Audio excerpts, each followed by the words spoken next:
L'Auboise Gloria Jourdain met aujourd'hui son expérience professionnelle au service d'un nouveau projet. Connue comme figure des Folies Pigalle et baronne des Nuits Parisiennes, elle est aussi vice-présidente des Gîtes de France, administratrice d'office de tourisme et agent immobilier. Elle vient d'acquérir 4 hectares entre Chaours-les-Loges et Margueron pour y créer un lieu d'accueil animalier indissociable d'une offre d'hébergement touristique. Ici, l'hébergement avec le bloc sanitaire. Vous avez ensuite les animaux dans le bas du terrain, des bois, des champs. Un style de camping insolite, en toile de tente, avec la possibilité de dormir au milieu des animaux.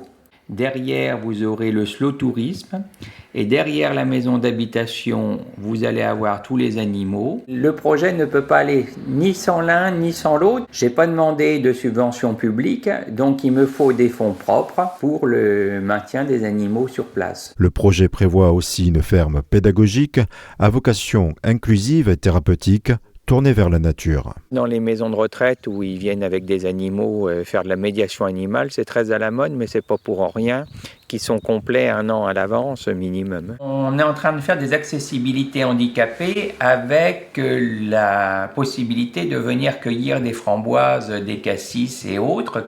Nous sommes en partenariat avec une association d'inclusion du 77 et c'est primordial parce que ces enfants autistes et de les entendre rire alors qu'ils étaient stoïques pendant des heures, ça a tout changé. Côté hébergement, le plan local d'urbanisme est en révision. Pour l'instant, l'offre prévoit l'implantation de 4 à 5 tentes permanentes au milieu du silence des champs.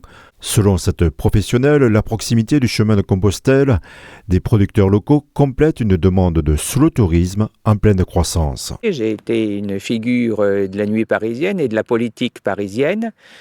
Beaucoup ont une maison de campagne ou sont partis de Paris. Au Loge Margueron, nous avons des Suisses qui se sont installés.